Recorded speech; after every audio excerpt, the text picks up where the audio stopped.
प्रदेश में बड़ौदा उपचुनाव को लेकर राजनीतिक सरगर्मियां तेज हो गई है। सभी राजनीतिक दलों ने अपनी अपनी ताकत लगानी शुरू कर दी है, चाहे वो सत्तारूढ़ बीजेपी जेजेपी गठबंधन हो या फिर प्रमुख विपक्षी पार्टी कांग्रेस हो या फिर इन्हीं लोग, सभी अपने अपने हिसाब से राजनीतिक गोटियां फिट करने में लग गए हैं। अब बड़ौदा की लड़ाई में राज्यसभा सांसद दीपेंद्र हुड्डा भी कूद पड़ी है।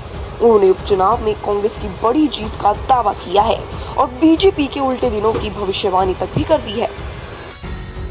6 साल तक इनको बड़ौदा की याद नहीं आई। अब कोरोना के समय परवाह नहीं थी, 6 साल तक बड़ौदा में लोगों की अभी भी परवाह नहीं है, क्योंकि सोशल डिस्टेंसिंग का उल्लंघन करते हुए बड़ौदा में लोगों की स्वास्थ्य को खतरे में डालते हुए उनकी स्वास्थ्य की परवाह नहीं अपनी राजनीति के लिए पहुंच रहे हैं बीजेपी वाले। और हम चुनौती देते हैं, आपके माध्यम से मैं चुनौती करता हूँ सरकार को, बड़ौदा में लोग मुंह तोड़ जवाब देंगे भारतीय जनता पार्टी का, और वहां से इस सरकार की उल्टी गिनती शुरू होगी बड़ौदा उपचुनाव के नतीजे से। दीपेंद्र हुड्डा ने तो ये तक कह दिया कि बड़ौदा उपचुनाव से बीजेपी की उल्टी गिनती शुरू हो जाएगी, लेकिन ऐसा कहते हुए शायद वो ये भूल गए कि ये सीट कांग्रेस विधायक श्री कृष्ण हुड्डा के निधन के बाद खाली हुई है, जिसकी वजह से बड़ौदा में उपचुनाव हो रहा है। अगर कांग्रेस ये सीट जीत भी जाती है तो भी उसके सदस्यों की संख्या 31 ही रहेगी, उसमें कोई इजाफा नहीं होगा। अगर कहीं बीजेपी इस सीट पर कांग्रेस को मात देती है तो उसके विधायक 40 से 41 जरूर हो जाएंगे। वैसे भी बड़ौदा विधानसभा क्षेत्र 1 दशक से भी ज्यादा वक्त से उनके पिता और पूर्व सीएम भूपेंद्र सिंह हुड्डा का गढ़ माना जाता रहा है।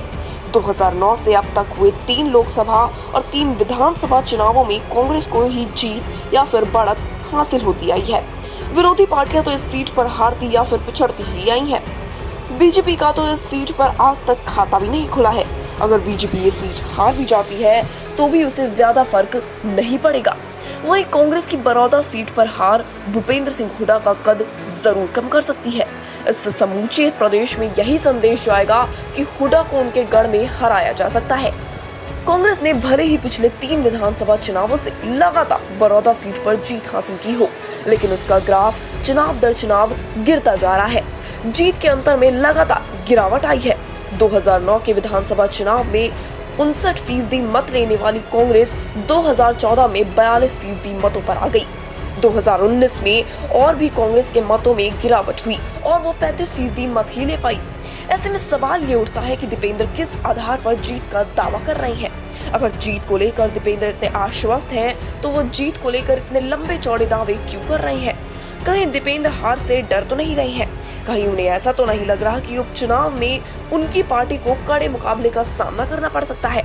क्या इस तरह के बयानों से दीपेंद्र की बौखलाहट तो दिखाई नहीं दे रही?